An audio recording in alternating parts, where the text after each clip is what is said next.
조기 대선이 50일 앞으로 다가오면서 대선 주자 윤곽도 드러나고 있습니다. 잠시 뒤 10시부터는 내란 우두머리 혐의를 받는 윤석열 전 대통령의 형사재판이 시작되는데요.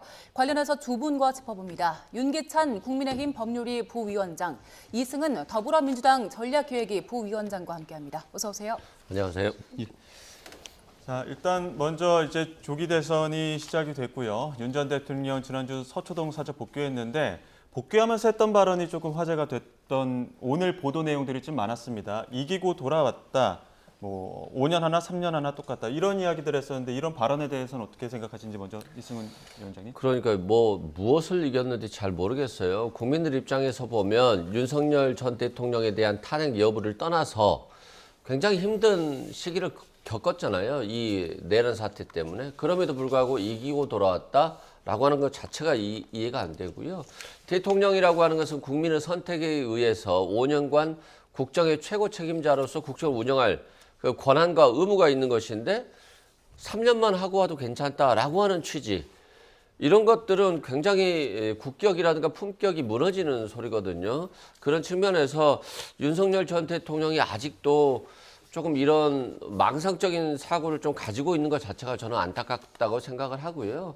좀 재판에 집중하시면서 조기 대선 국면에서 자신의 역할을 하는 것에 대해서는 조금 자제를 하시는 게 오히려 국민의힘이나 국민들에게 낫지 않을까 싶습니다. 네, 윤 전 대통령이 했던 그 어차피 5년 하나 3년 하나 이 발언이요. 지금 그 국민의힘 쪽에서는 어떻게 받아들이고 있습니까? 일단 그 맥락이 어떤지는 저희가 정확히 모르겠어요. 예를 들면은 어떤 질문에 대한 답변 과정인 것인지 아니면 맥락 없이 본인이 스스로 얘기한 건지 모르겠지만 탄핵 국면만 갖고 얘기했던 것 같지는 않아요. 그러니까 취임한 이후에 민주당과의 어떤 관계에서 발생했던 국정 혼란이나 국정 마비 사태까지 포함해서 그러니까 특정 세력이 윤 대통령의 국정 진행에 대해서 방해로 작용했다, 방해했다 이런 전제하에 그 방해를 본인이 물리치고 왔다라는 취지에 그러니까 탄핵 국면에서 탄핵에 대한 평가만 들어있다고 보여지진 않고 만약에 탄핵만 들어있었다면 부적절한 발언이죠. 그런데 전반적인 본인이 운영해왔던 그 국정 운행 과정에 대한 소회 내지 평가가 아니었나 그렇게 생각합니다. 예. 자, 그런가 하면 윤 대통령 지금 관저 걸어 나오면서 그 정문 앞에서 기다리던 청년들 껴안는 모습도 지금 주말 사이에 굉장히 많은 보도가 됐었는데 이게 이제 청년들을 좀 일부러 좀 불러서 그쪽에 세워놨다 이런 이야기도 나와서 연출된 장면 아니냐 이런 지적 나오더라고요. 그러니까 연출을 할 수도 있겠습니다만 20, 30대는 와서 대통령과 인사를 나누고 60, 70대는 좀 떨어져 있어라 라는 취지의 얘기가 있잖아요. 실은 태극기 집회에서 가장 큰 역할을 하신 분이 나이 드신 분들이거든요. 그런데 그분들을 배제한 채 마치 20, 30대가 자신을 지지하는 것처럼 그리고 20, 30대가 자신의 탄핵을 아쉬워하는 것처럼 이렇게 연출하는 것 자체가 도대체 본인이 그냥 쑥스럽게 퇴장하는 것 외에는 이런 것들을 연출하는 것 외에는 국가적인 전혀 도움이 안 되는 거잖아요. 좀 더 자연스럽게 했더라면 더 좋았을 것 같은데 또 이 연출에 경호처가 또 개입해서 역할을 했다라고 하는 부분이 있어서 결국 경호처를 좀 사조직화했구나라는 생각이 들고요. 국정 운영 평가에 있어서 이기고 돌아왔다 이런 취지의 얘기를 말씀하셨는데 실은 국정이 파탄났죠. 경제가 파탄나고 그런 측면에서는 조금 굉장히 잘못된 행동을 하고 계신다라고 생각됩니다. 네, 국민의힘 내부에서도 윤석열 전 대통령이 이제 메시지를 내는 것에 대해서 좀 불편함을 표하는 분들도 있고 아닌 분들도 있을 텐데 앞으로 윤 전 대통령 그 사저 정치라고 하죠. 메시지를 계속해서 낼까요? 어떻습니까? 그건 알 수 없지만 어쨌든 국민의힘 입장에서도 대통령의 메시지 내용과 관련해서는 아직까지 이제 예측이 안 되는 거죠. 근데 내용에 따라서는 당의 당세 확장에 지장을 받을 수도 있는 것이고 또 당세 확장이 도움될 여지도 있는 것이고 하기 때문에 일괄적으로 메시지를 내지 마라라고 하기에는 좀 부담스럽고요. 다만 대통령의 사저 정치라는 게 예를 들어서 국민 통합을 위해서 여러 가지 행보를 하신다 그러면 그걸 정치라고 평가한다 하더라도 바람직한 방향으로 보여요. 그런데 대통령 보고 아무 메시지 내지 말라 이건 또 가혹한 것 같아요. 왜냐하면 피고인의 입장이기도 하잖아요. 그러니까 대통령이 피고인의 입장에서 본인의 어떤 법적 지위에 관련된 메시지를 낼 수도 있는 거고요. 그다음에 역대 대통령이 이제 탄핵 심판 마무리됐기 때문에 역대 대통령들도 다 메시지를 내왔고 심지어는 이제 박근혜 전 대통령의 경우에도 탄핵 거쳐서 사면 거쳐서 지금 메시지를 내달라고 하거나 심지어 찾아가기도 하잖아요. 이런 식으로 정치적인 지형 변경에 따라서는 그 메시지를 촉구하거나 또 뭐 내지 말라고 촉구하거나 이런 식의 정치적 반응이 다양하게 있는 것이고 현재 대통령의 메시지를 일괄적으로 내지 말라 이렇게 얘기하는 건 저는 문제가 있다고 보고요. 또 하나는 네. 대통령의 어떤 발언 자체를 정치적 메시지로 해석하거나 받아들일 수도 있는 거예요. 그냥 정치적 메시지가 아닌데.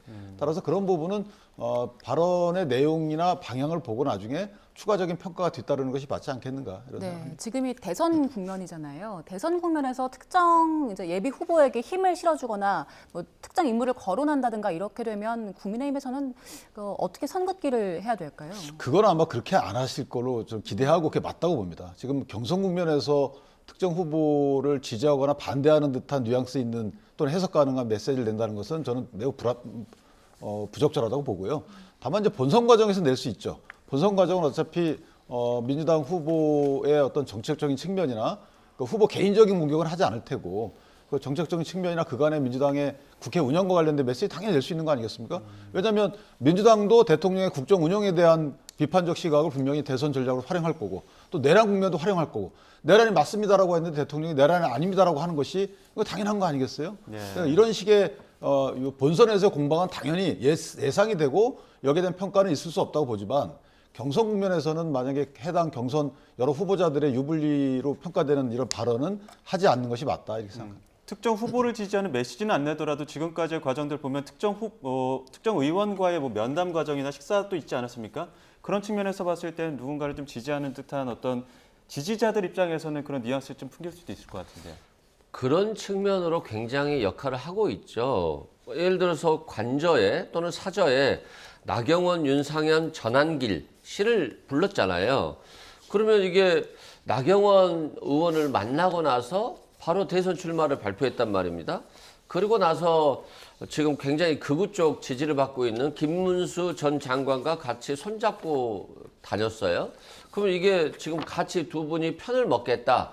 그래서 경선 과정에 있어서 역할을 하겠다는 것이고 나경원 의원이 4위로 올라갔을 때 한동훈 전 대표를 떨어뜨리려고 하는 거 아니야? 뭐 이런 것들이 있었잖아요. 그래서 최종 결선 2인에 한동훈 후보를 결코 넣어서는 안 된다. 뭐 이런 특명이 떨어진 것 같은데 뭐 이런 것들이 중요하게 국민의힘에 도움이 되겠습니까? 전혀 안 되잖아요. 그 부작용으로 지금 윤석열 전 대통령이 자꾸 정치적으로 한덕수 지금 대행까지도 뭔가 움직이려고 하고 있기 때문에 당장 오세훈 시장이 출마를 안 하겠다는 거잖아요. 그리고 유승민 전 의원도 출마를 안 하겠다는 거잖아요. 그러면 가장 당에서 중도 확장성이 있고 가장 국민에 대한 소구력이 있고 가장 이 탄핵 과정에 있어서 객관적으로 바라봤던 분들이 안 나온다는 건 결국 중도층의 지지가 더 멀어지는 거 아니겠어요? 그래서 윤석열 전 대통령이 메시지를 내고 윤석열 전 대통령이 이 조기 대선 과정에서 국민의힘의 경선에 개입하고 이런 것들이 국민의힘에 정작 도움이 안 되는 거잖아요. 윤석열 전 대통령의 내란이 국민에게도 도움이 안 되고 국민에게 상처만 줬듯이 결코 지금 올바른 길로 가고 있지 않거든요. 객관적이지가 않아요. 그런 측면에서 뭐 윤석열 전 대통령이 메시지를 내고 조기 대선에 관여하고 뭐 저희들이 관여할 바는 아니지만 일단 국민에게 도움은 안 되잖아요. 예. 지금 이제 저희가 이 시각 서초동 사저 앞 모습을 보여드리고 있는데요. 잠시 뒤 10시부터는 윤석열 전 대통령의 내란 혐의 형사 재판이 시작되기 때문에 잠시 뒤면 이동을 할 걸로 보입니다. 현장에서 움직임이 포착되면 현장 상황을 좀 전해드리고요. 저희는 50일 남은 조기 대선 이야기를 좀 해보겠습니다. 국민의힘에서는 경선 예비 후보 등록이 오늘부터 내일까지 이틀 동안 진행되는데 홍준표 시장 오늘 이제 출마 선언하는 거죠? 네, 출마 선언하면서 뭐 시장직 사퇴를 한다고 합니다. 그 홍준표 시장이 이제 비교적 늦게 출마 선언을 하는 것이고, 그렇게 되면 저희가 어쨌든 등록 상황을 봐야 되겠지만 자천 타천 출마를 하겠다라고 하신 분들이 한 8, 9명 정도 되는 것 같아요. 양양재 의원도 입당 이후에 출마 선언을 하겠다고 하니까 9명 정도.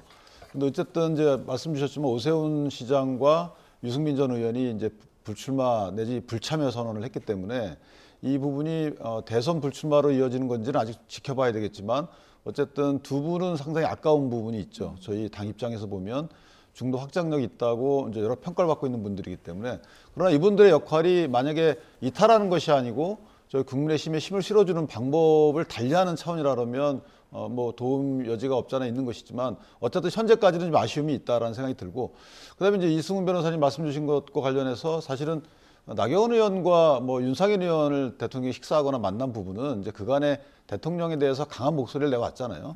그래서 거기에 대한 감사 인사 차원이고, 만약에 두 분이 헤게모니를 바꿀 정도의 파괴력 있는 후보 현재 입장에서 보면 였다면 뭐 그런 해석이 가능할지라도, 아직까지는 이제 참여 당시에는 그런 지지를 갖고 있지 않기 때문에 그렇게 해석하는 것은 좀 이르다 이렇게 생각합니다. 예, 자 지금 저희가 실시간으로 계속 윤 전 대통령이 출석할 것으로 보이는 사저함 모습을 계속 보여드리고 있습니다.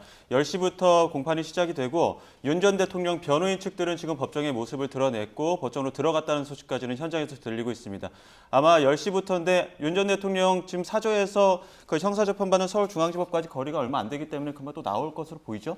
그렇죠. 저도 뭐 잘 가는 재판정이잖아요. 네. 바로 그냥 집 앞이 법원입니다. 그래서 만약에 차로 이동한다라고 한다면 교통통제만 돼도 한 2분이면 도착할 수 있는 공간이거든요. 네. 그래서 아마도 천천히 나오시는 것 같고요. 또 지하 주차장을 이동할 경우에는 바로 엘리베이터를 이동할 수 있기 때문에 아마도 좀 차분하게 이동을 할 것으로 보여집니다. 예. 예.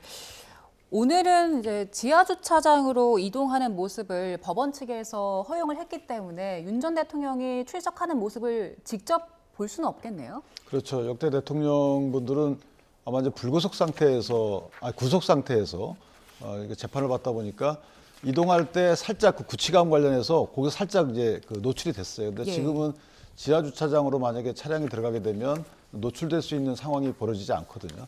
따라서 아마 또 방청하는 분들 입장에서는 볼 수가 있겠지만 카메라 촬영을 또 허용하지 않기 때문에 예. 대통령의 재판받는 모습이 언론을 통해서 공개되는 것은 없지 않을까 이런 생각을 합니다. 근데 이전 전직 대통령들과 좀 비교했을 때는 특혜 아니냐, 이례적인 것 아니냐 이런 지적들도 나오더라고요.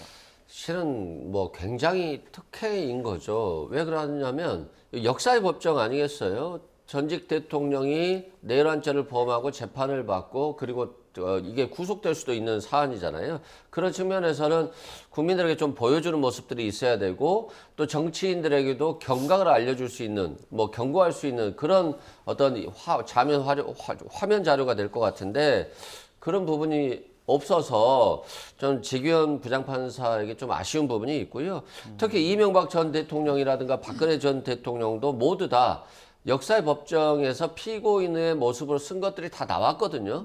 그리고 그때 다시는 전직 대통령들이 저러한 모습들이 국민들께 비춰지지 않았으면 좋겠다라고 했습니다만 결국 윤석열 전 대통령도 그러한 모습으로 됐는데 그러한 모습이 국민들에게 알려지지 못한다는 점에서는 국민의 알 권리라든가 역사적인 관점에서는 굉장히 아쉬운 부분이다라고 생각됩니다. 네. 예. 민주당 쪽에서는 이게 절차적인 특혜가 이렇게 주어진다면 실체적인 특혜도 존재할 수 있다는 의혹이 불가피하다라고 얘기를 하고 있는데요. 잠시 현장 모습을 좀 보겠습니다. 예, 지금 일부 차량들이 나가고 있는데요. 바로 지금 저 아크로비차 나오자마자 좌회전했는데 형사재판장으로 지금 서울중앙지법장으로 이동을 하고 있는 것 같습니다. 저희가 모습 다시 보여드리죠. 자, 우회전하고 나서 지금 윤 전 대통령과 경호 차량들이 다시 서울중앙지법으로 이동하고 있는 모습 실시간으로 보여드리고 있습니다.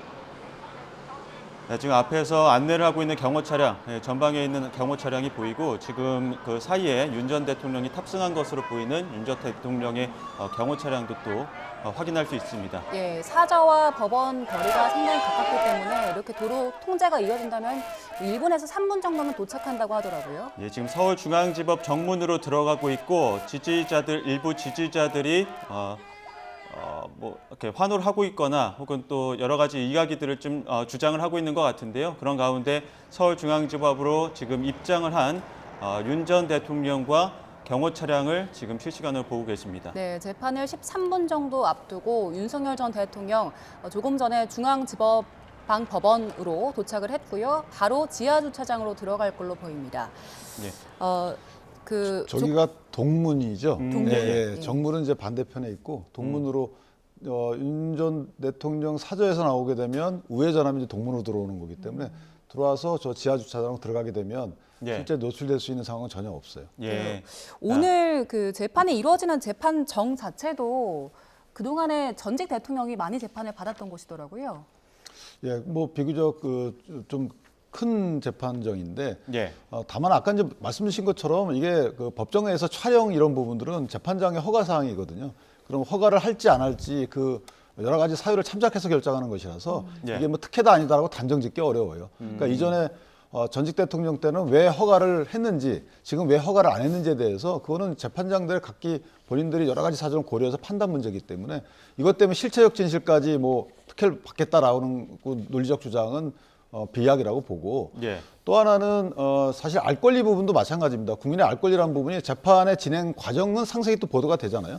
근데 예. 촬영돼서 얼굴을 못 본다고 해서 알 권리가 침해당한다 이렇게 보는 것도 좀 사실 어렵죠. 그렇게 저희가 추단하는 것도. 예. 근데 그 법정 내용에서 실제로 그 피고인석에 앉아 있는 모습을 보면서 어떤 이야기를 하는지도 이제 뭐 그런 부분들도 알 권리 차원 혹은 이제 대중들의 관심이 좀 쏠리기 때문에. 근데 이제 이런 것도 있어요. 뭐냐면 그 촬영하다 보면 해당 예. 변호인들도 다 노출이 돼요. 예. 해당 변호인들이 노출이 되는데 만약에 진영적으로 대립되는 사건 같은 경우에는 해당 예. 변호인들에 대한 공격도 있거든요. 예. 그다음에 심지어는 재판부도 다 촬영이 되잖아요. 예. 그러니까 재판부도 촬영이 되면 해당 재판부도 물론 이제 사진 등을 통해서 당연히 알아볼 수 있지만 예. 또 서기도 다 노출이 되고 예. 그러니까 이런 것들에 대해서 혹시나 대통령에 대한 특혜라기보다는 다른 사람들을 위한 배려 차원에서라고 볼 수도 있어요. 그래서 예. 그 부분은 재판장의 그 어떤 판단을 존중하는 것이 맞다. 이렇게 봅니다. 근데 이미 탄핵 심판 과정에서 이제 대리인단의 일부가 또 형사 재판을 이동해서 또 변호를 보는 부분들이 있지 않습니까? 그런 부분에서도 좀 이미 어느 정도 얼굴이 노출된 부분들도 있을 것 같은데요. 뭐 다 노출됐다고 봐야죠. 그리고 또 어떤 변호인들 같은 경우는 언론에 공개되는 것 자체를 더 좋아해요. 그래서 뭐 오히려 더 발언을 많이 하고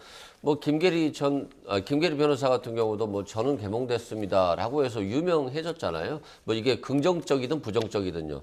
그런 측면에서는 국민들이 좀 더 알 권리를 더 많이 줬어야 되는데 아쉽다 이런 생각이 들고 또 구속 취소 과정에 있어서도 구속 기간을 날이 아닌 시간으로 계산해서 지기현 부장판사가 풀어줬잖아요. 예. 근데 이것이 수십 년간 처음 있는 일이거든요. 그런 측면에서 굉장히 좀 아쉽다라고 생각되고 국민들이 역사의 법정을 볼 수 있는 기회를 갖는다는 것은 가장 중요한 거예요. 그렇기 때문에 헌법재판소에서도 윤석열 전 대통령에 대한 파면 결정 때는 생방송을 하지 않았습니까? 그런 측면에서 좀 많이 아쉽고요. 또 재판 진행 과정이 아무래도 이게 노출이 되고 공개가 되다 보면 재판장도 어떤 개인적으로 어떤 사적 감정으로 이 재판을 진행하기가 어렵거든요. 그리고 증인들도 증언을 쓰면서 아무래도 국민들께 공개되는 증언이기 때문에 더 진실을 말하려고 노력할 수 있거든요. 예. 그런 측면에서는 아주 많이 아쉽다라고 생각됩니다. 예, 네. 그럼 법을 만들면 돼요. 예를 들어서 그럼 이재명 대표도 사회적으로 굉장히 중요한 인물이고 관심 가는 재판이잖아요. 그거 다 공개할까요? 그런 식으로 뭔가 이 진영에 따라서 평가하는 것보다는 재판장의 사실 공개 여부에 대해서는 재판장의 판단을 존중하는 게 맞고 예. 그다음에 대통령 구속 취소 관련해서는 물론 구속기한 그 계산을 잘못한 부분도 있지만 사실 공수처가 수사권이 있는지 여부도 아직 입증된 바가 없다. 재판장이 그 위험한 입장에서 이 절차를 풀어주고 하는 게 맞다라고 한 것이지 구속기간 계산 잘못만 갖고 풀어준 건 아니다. 예. 예, 윤 전 대통령이 이제 형사재판 출석하는 첫날인데 앞으로 재판 기일 일정도 잡혔거든요. 다음 주 그리고 28일, 5월 1일 이렇게 추가적으로 잡혔는데 그 다음 기일에서는 지금 비공개로 했던 부분들을 공개로 바꿀 가능성도 있습니까? 저는 없다고 봅니다. 하나의 방침을 정한 거라고 만약에 뭐 선고 당일날은 모르겠지만 어쨌든 재판 진행 과정은 그 재판 진행 과정은 사실 저희가 공개하지 않아요 원래. 그러니까 예. 처음 첫날은 인정신문하는 단계니까 재판부에서 예전에 공개했던 적이 있는데 그 매번 재판 진행을 공개하는 경우는 없고 특히나 증인신문 과정이 있기 때문에 그런 부분은 굉장히 공개 안 하는 게 원칙이라고 생각이 되고 예. 또 하나는 이제 증인신문에 들어오시는 분들이 뭐 군경이 많잖아요. 그러다 보니까 그런 부분까지 고려한다면 향후는 오히려 더 비공개될 가능성이 크다. 물론 근데 여론이 이제 막 드러나서 공개해 주십시오라고 하면 몰라도 저는 재판장의 판단이 바뀔 가능성은 비교적 적다라고 생각합니다. 예. 이승훈 부위원장께서 어떻게 보세요? 일단은 이번에 비공개가 윤석열 전 대통령 측 변호인의 신청이 없었음에도 불구하고 비공개로 했거든요. 이건 아마도 지금 부장판사가 자신이 구속 기간을 시간으로 계산해서 윤석열 전 대통령을 풀어줬고 여기에 대해서 엄청난 비판이 많았거든요. 법조계에서조차도 수십 년간 날짜로 계산했는데 왜 시간으로 풀어주느냐. 그리고 또 거기에 대해서 검찰이 즉시항고를 포기함으로써 공수처에 수사권이 있는지 여부도 확인할 수 있는 기회를 만들어주지 않았거든요. 그런 측면에서 이 지기현 부장판사가 굉장한 압박감을 받았을 것 같아요. 그래서 네. 이걸 변호인 신청하지 않았는데 이걸 비공개로 했다는 건 지기현 부장판사 본인의 어떤 의사가 좀 강했다. 그리고 자신에 대해서 쏟아지는 관심이 좀 굉장히 부담스러웠던 것 같아요. 예. 예, 그런 측면에서 바뀌지 않을 가능성이 아주 높아 보입니다. 자, 지금 서울중앙지방법원에 윤석열 전 대통령이 출석을 했고 저희가 법정 내부 촬영은 안 되지만 법정 내부에서 어떤 상황이 벌어지고 있는지 현장 취재 기자의 취재 내용들을 토대로 저희가 속보로 좀 전해드리겠습니다. 일단 윤 전 대통령 첫 공판에 출석을 했는데 남색 정장 차림으로 출석을 한 것으로 전해지고 있고요. 법정에 들어가서는 변호인들과 인사를 나누고 귓속말로 의견을 일부 좀 교환을 한 것 같습니다. 자, 5분 뒤에는 이제 1차 공판이 정식 공판이 열리게 될 텐데 공판이 열리게 되면 절차는 어떻게 될까요? 일단 대통령이 누구나 다 알지만 사실 본인이 맞는지 확인하는 인정신문 절차를 거칩니다. 예. 이름, 그다음에 예전 같으면 이제 뭐 본관 같이 주소 얘기하고 본인이 확인하고 나서 그다음에 검찰이 공소사실 요지를 얘기를 합니다. 쭉 길게 얘기를 하겠죠. 예. 그러면 거기에 대해서 변호인이 의견을 밝혀요. 이거는 본인이 이래서 부동의하고 저래서 부동의하고 뭐 이렇게 인정하지 않는다는 취지로. 왜냐하면 이제 다만 공판준비기일에서 한번 거쳤기 때문에 이것을 길게 갈지 짧게 갈지 제가 잘 가는 못하겠지만 예. 원래 공판준비 절차에서 어느 정도 공소사실 부인을 했거든요. 그렇다면 짧게 가지 않을까라는 생각이 들고요. 그다음에 이제 증거 인부를 합니다. 검사가 증거 제출을 해요. 그럼 그 증거에 대해서 변호인 측이 뭐 인부를 할지 아니면 일부만 인부할지, 예를 들면 누구누구의 진술 조서를 부동의합니다 그러면 그다음에 이제 검사가 그 부동의한 사람에 대해서 증인 신청을 하는 거죠. 왜냐하면 네. 형소법상 그 부동의하게 되면 그 사람을 불러내서 내가 얘기한 대로 적혀 있다. 그다음에 이게 내가 얘기한 내용이 사실이다 이런 부분을 인정해야 되거든요. 그런 이제 단순한 형사소송법상 절차를 그렇게 진행하는 거죠. 근데 어느 정도 그게 다 정리가 돼 있는 상황이거든요. 사실은 준비 기일 절차를 통해서. 그래서 오늘 바로 증인신문으로 들어가는 거예요. 예. 오늘 윤석열 전 대통령이 발언 기회 얻어서 직접적으로 목소리 낼 가능성도 있습니까? 저는 개인적으로 절차상 이제 공판준비기일에 참석을 안 했기 때문에 아마 짧게 할 가능성도 있어요. 보통 공판준비기일에 피고인 본인이 참석하지 않는데 만약에 참석해서 본인의 의사를 밝혔다면 몰라도 밝히지 않았기 때문에 어느 정도 공소사실에 대해서 인부하지 않는다니까 인정하지 않는다는 부분은 뭐 인정하지 않습니다 이렇게 얘기할 건 아니고 배경 사실에 대해서 짧게 얘기를 하지 않을까. 재판부의 첫 인사기 때문에 예. 그 정도는 밝히지 않을까 생각을 합니다. 네, 이승훈 부위원장께서 어떻게 보세요? 아마도 이제 오늘 뭐 공소사실에 대해서 인부를 할 거고요. 그다음에 증거 인부도 할 것 같은데 오늘 조성현 제1경비단장 등에 대해서 증인신문이 있다라고 하거든요. 예. 이건 아마도 공판 준비 기일에 증거 인부 절차가 일부 진행됐을 가능성도 좀 있지 않나 싶어요. 예. 일단 증거를 부동의하면 여기에 대해서 증인으로 부르는 거거든요. 그래서 아마도 공판 준비 기일 때 좀 촘촘하게 진행이 됐지 않았나 싶고요. 원래는 조태열 지금 장관과 최상목 경제부총리가 첫 증인으로 한다라고 했는데 예. 이분들에 대한 증인이 이루어지지 않고 다른 증인들이 나오는 거잖아요.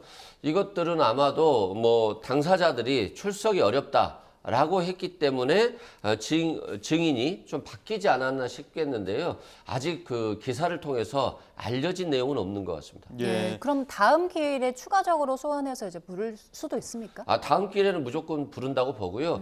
다만 최상목 권한대행이나 이 장관들 같은 경우는 일단 조기 대선 국면이 있기 때문에 조기 대선 전까지는 뭐 이런저런 이유를 핑계로 출석을 하지 않을 가능성이 조금 높아 보입니다. 예. 그러니까 지금 정부 핑계가 아니고 사실 지금 대정부 질문이잖아요. 예. 14부터 15일인가 16까지 대정부 예. 질문이라서 이분은 공적으로 아마 그래서 변호사님 하신 말씀처럼 증인신문기일을 좀 조정했을 가능성이 있어요. 네. 양측에서 지금 전혀 이의가 없잖아요. 거기에 예. 대해서. 그렇기 때문에 대정부 질문 이 일정 때문에 조정한 것이 아닌가라는 생각을 합니다. 그 정부 측 증인과 어떻게 보면 오늘은 이제 군 측에 있는 증인들인데 그 증인을 누구를 부르냐에 따라서도 그 다루는 쟁점들의 결이 좀 다르지 않겠습니까? 오늘 다루게 될 핵심 쟁점은 뭐가 될까요? 네.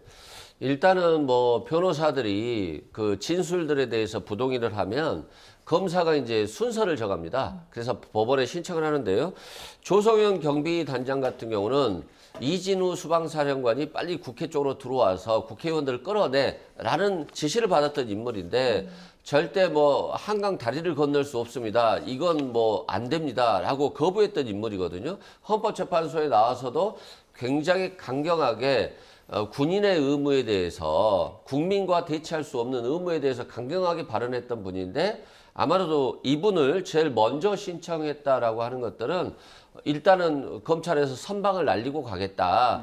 윤석열 전 대통령에게 상당히 공격적으로 나오겠다라고 하는 순서로 보여집니다. 예. 오늘 증인 2명 모두 군인이잖아요. 조성현 수방사 1 경비단장 그리고 김영기 제1특전대대장 두 사람 모두 이제 국회의원을 끌어내라는 지시를 받았다는 취지의 증언들을 했던 사람들인데 윤석열 전 대통령 측에서는 이 두 사람에 대해서 반대 신문을 진행합니까? 근데 진행하는데 의미가 크게 없죠. 왜냐하면 이 두 분의 얘기는 뭐냐면 자기의 상관들이 이진우 수방사령관으로부터 그런 명령을 들었다라는 거고요. 그다음에 이상현 공수여단장한테 그런 명령을 들었다는 거기 때문에 대통령으로부터 직접 들은 사람들은 아니에요. 그러니까 대통령의 반대 신문을 한다 하더라도 예. 기록상에 나와 있는 여러 가지 다른 관련자들의 진술 내용을 토대로 해서 당연히 논리적으로 이게 모순되지 않느냐라고 상황 확인 차원에서 하는 것뿐이 안 돼요. 예. 대통령이 명령을 내린 거를 들었다라고 하면 난 명령을 내리지 않았는데 어떻게 당신이 들었냐 이렇게 얘기할 수 있겠지만 사실 직접 관련자는 아니고 다 중간에 누가 있거든요. 그럼 누가 있는 사람이 원래 신문을 해야 되는 거죠. 그래서 사실은 이제 이진우 전 수방사령관이 다른 재판에서 묻겠죠. 또 다른 증인을 불러서. 그러니까 이 부분은 맥 빠지는 증언이 될 수밖에 없는 거고 실제로는 이 기록상에 있는 이진우 수방사령관이나 또는 이진우 수방사령관의 헌재에서 증언 이런 것들 토대로 해서 대통령 측에서 그걸 토대로 해서 묻는 거죠. 이준우 사령관이 여기서 이렇게 얘기했는데 당신 뭐냐 이런 식으로 묻는 거지 직접적인 유의미한 신문은 이루어지지 않아요. 오히려 이분들은 검찰 입장에서 보면 증거 능력을 부여하는 절차의 일환으로 뿐이 안 보이는 거죠. 그런데 제가 말씀드렸지만 이 진술조사나 피신조서 등은 공판정에서 그 원 진술자가 나와가지고 이거 제가 쓴 대로 기재가 돼 있습니다. 저 이 내용 맞습니다라고 해야지만 증거 능력이 부여되거든요. 그 증거 능력 부여 절차 이외에는 뭐 거의 의미가 없어요. 예. 자, 지금 현장에서는 형사재판이 지금 10시부로 시작이 됐다는 소식이 현장에서 들려오고 있습니다. 윤석열 전 대통령 변호인석에 윤갑근 변호사 비롯해서 김홍일, 배보윤, 김계리 변호사 등이 참석을 한 것으로 알려졌고요. 헌법재판 그 탄핵심판에서 대리인단으로 있었던 변호인들이 참석을 했고 윤 전 대통령은 헌법재판 그 탄핵심판 받았을 때와 마찬가지로 붉은 넥타이에 남색 정장 차림을 한 것으로 지금 알려지고 있습니다. 예, 윤석열 전 대통령 측 변호인단은 모두 12명이 자리에 앉았고요. 또 검찰에서는 13명이 착석을 했다. 그리고 조금 전에 직위원 부장판사 등 재판부도 입정을 해서 예. 형사 재판이 조금 전에 시작이 됐습니다. 네, 현장에서 형사 재판이 진행되는 과정에서 어떤 이야기들이 오가는지는 현장 취재 기자를 통해서 속보가 들어오면 저희가 계속 전해드리도록 하고요. 앞서 말씀하신 것처럼 지금 오늘은 현장 지휘관들입니다. 결국에는 현장 지휘관에게 그 지휘를 내렸던 또 상급 지휘관에 대한 재판도 필요하지 않겠습니까? 증언이 어떻게 좀 이어질 거라고 보십니까? 저는 아까 윤기찬 변호사님과 생각이 전혀 다른데요. 이건 헌법재판 절차가 아니라 형사재판 절차예요. 예. 그러면 조성현 단장이 나와서 아니 이진우 수방사령관이 자신을 빨리 국회에 들어가서 국회의원을 끌어내라는 지시를 내렸다. 근데 내가 거부했다라고 진술을 하잖아요. 그러면 이제 이진우 수방사령관에 대해서 다음에 증인을 또 물어볼 거 아닙니까? 근데 헌법재판 과정에서는 윤석열 전 대통령이 파면되지 않을 것을 기대하면서 최대한 진술을 아끼고 이러잖아요. 그래서 윤석열 전 대통령에 도움이 되는 발언을 하는데 형사재판 절차에서는 전혀 다를 수 있어요. 왜 그러냐면 이진우 수방사령관은 분명히 대통령으로부터 직접 지시를 받았거든요. 그런데 이진우 수방사령관이 형사법정에 나와서 대통령이 지시하지 않았습니다. 그냥 제 스스로 판단해서 제가 조성현 단장한테 지시했습니다. 라고 하면 모든 죄를 자신이 덮어쓰는 거잖아요. 윤석열 전 대통령을 봐주는 거잖아요. 이 형사법정에서 빼주는 거잖아요. 그런데 이런 진술을 이진우 수방사령관이 할 수가 없죠. 또 본인이 정작 그렇게 한다 할지라도 다른 여인영 사령관이라든가 여러 증인들이 있기 때문에 경찰청장도 있고요. 그래서 자신이 윤석열 전 대통령을 보호한다 하더라도 대통령직은 이미 파면이 됐고 또 다른 증인들이 윤석열 전 대통령에게 불리한 진술을 할 것이기 때문에 이분이 독박을 쓸 이유가 없거든요. 그래서 이 조성현 단장의 진술은 굉장히 윤석열 대통령에게 불리하고 이진우 수방사령관도 헌재와 달리 형사법정에서는 진실을 말할 가능성이 매우 높다라고 말씀드립니다. 근데 덧붙이실 말씀. 그거는 어떤 진술을 할지 아무도 모르죠. 그러니까 제가 말씀드린 것은 일반적인 그 증거 가치를 얘기하는 거예요. 예. 예를 들어서 이진우 수방사령관이 나오면은 이제 윤석열 대통령 측 변호인이 많은 걸 묻겠죠. 그러니까 직접적으로 공방에 오갈 수 있는 그런 증인이에요. 그런데 뭐 지금 얘기하고 있는 이런 단장이나 또는 대대장 같은 경우에는 대통령부터 직접 지시를 받은 바가 없기 때문에 이거는 증거 가치가 떨어져요. 이 부분은 이진우 수방사령관에게는 증거 가치가 크죠. 따라서 어떤 내용을 얘기할지는 당사자들의 그건 뭐 겪은 경험을 그대로 얘기하는 거기 때문에 그 부분에 대해서는 저희가 논쟁할 이유가 없는 거고 예. 다만 증거 가치가 그렇게 떨어지기 때문에 그 증거가 그럼 어떤 의미가 있는지 이걸 제가 말씀드린 거예요. 그 의미가 검찰한테 의미가 크다는 거예요. 예. 이분들의 진술이 증거로 인정받기 위한 증거 능력을 인정받기 위한 절차를 진행하는 정도에 불과하다 이거죠. 예. 조금 전 현장에서 추가적으로 소식이 들어왔는데요. 일단 재판부에서 밝힌 내용이 들어왔습니다. 법정 촬영 요청 2건이 늦게 제출됐기 때문에 기각됐다라고 밝혔고요. 법정 촬영을 재신청할 시에 추후에 다시 판단하겠다라고 얘기를 했습니다. 그리고 법정 촬영과 관련해서는 피고인의 의견을 묻는 절차가 필요하다고 밝혔는데 그렇다면 피고인 측 윤석열 전 대통령 측에서 법정 촬영을 원하지 않는다라고 밝힌다면 그렇다면 법원에서는 앞으로 있을 기일에도 불허할 가능성이 높다는 겁니까? 지금 현재 뭐 상황을 고려한다면 그럴 가능성이 큰 거죠. 그러니까 특히 피고인한테 그걸 묻는 이유가 있을 거 아니겠어요? 만약에 여러 가지 법정 촬영하겠다라는 요청이 들어오게 되면 본인이 스스로 판단해가지고 결정할 것이면 피고인한테 굳이 묻지 않죠. 그런데 피고인의 의사를 묻는 것은 피고인의 의사가 본인 판단의 중요한 요소이다라고 얘기를 하는 거기 때문에 개인적으로 보면 법정 촬영을 굳이 할 필요가 있을까라는 생각도 들어요.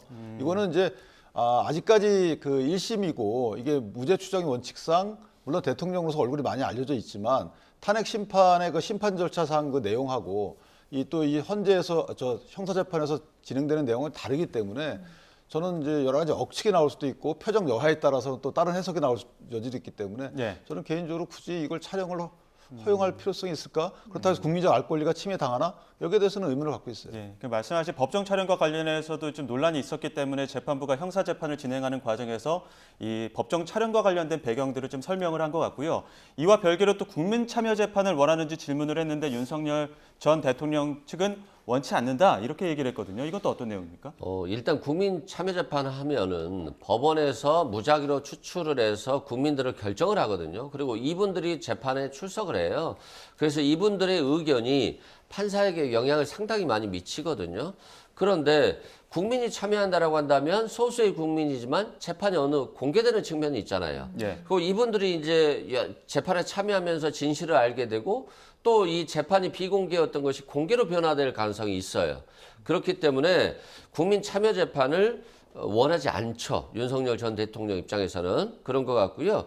법원에서도 이번에 윤석열 전 대통령에 대한 법정 촬영에 대해서 피고인의 의견을 한번 들어보겠다라고 했잖아요. 예. 피고인의 의견을 들으면 당연히 반대하겠죠.